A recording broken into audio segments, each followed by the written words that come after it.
Hello. Today I'm going to read a book called When Oliver Speaks. And I actually had never read this book before just now. I picked it up from our lovely library and I thought it had a great message that I wanted to share. So, When Oliver Speaks by Kimberly Garvin and Sadiq Wicks. And I hope I said that right. When Oliver Speaks.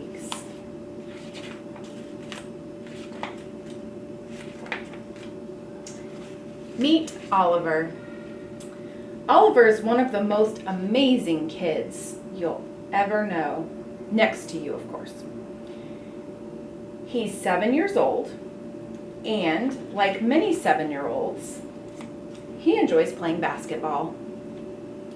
Oliver likes to use his imagination. He enjoys reading all genres of books. Do you know what a genre is? That's a kind of book, like, is it history, or is it fantasy, or is it about superheroes?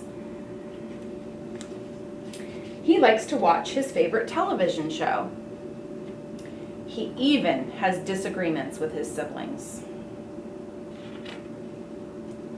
The one thing that Oliver does not enjoy is speaking.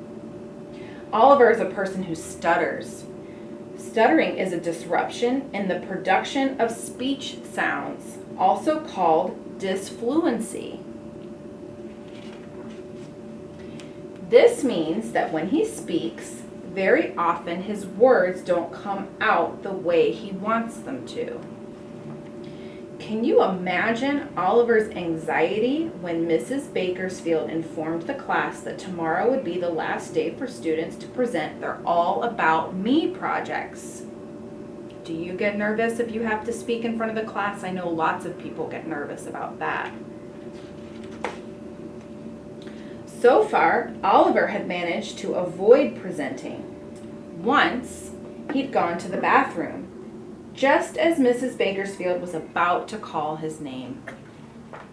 Another time, he went to the nurse claiming that he had horrible stomach pains. She doesn't look very convinced that his stomach hurts.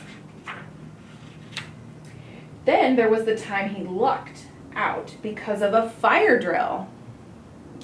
This time there appeared to be no getting around presenting, especially since Mrs. Bakersfield looked directly at Oliver when she addressed the class.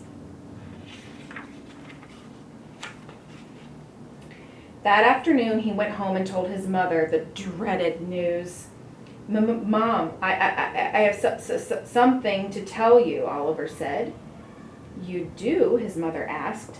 Yes, said Oliver. Does it have anything to do with an All About Me project, Oliver? He replied with a grim, yes. Mrs. Bakersfield told you? Yes, Oliver. Mrs. Bakersfield telephoned today and mentioned that perhaps you weren't feeling well. She said that you've been spending an awful lot of time in the bathroom and in the nurse's office. Is there something you'd like to tell me? I've been hiding, Oliver admitted. I don't want to do that project. I don't want to present in front of the class. And I don't want them to know all about me. Oliver, his mother began patiently, does your not wanting to give your presentation have anything to do with your stutter? Oliver was now embarrassed and ashamed. He lowered his head.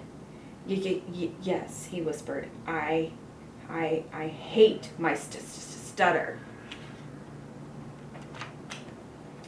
Sweet Oliver, his mother said, I understand how you feel, but it's your stutter that makes you the awesome and fearless kid you are.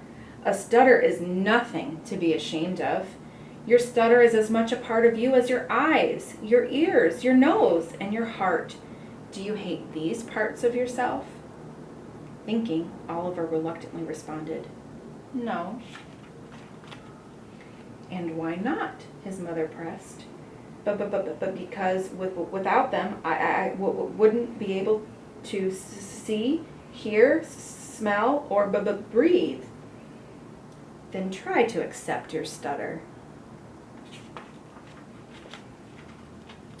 Give it a chance, just like you gave riding your bike a chance, learning to read a chance, and getting along with your brother and sister a chance.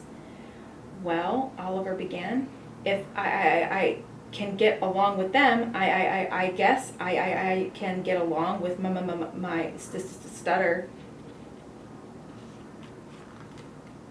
Will you help me practice? Of course I will, and tomorrow you will be brilliant, his mother beamed with pride.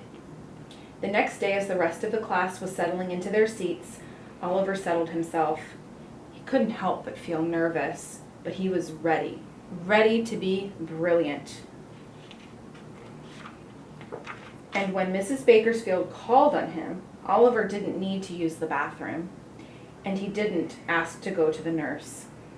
Instead, he walked straight to the front of the class, carefully holding the All About Me poster he and his mom worked on the night before. Hello, I'm Oliver, and I am a person who stutters.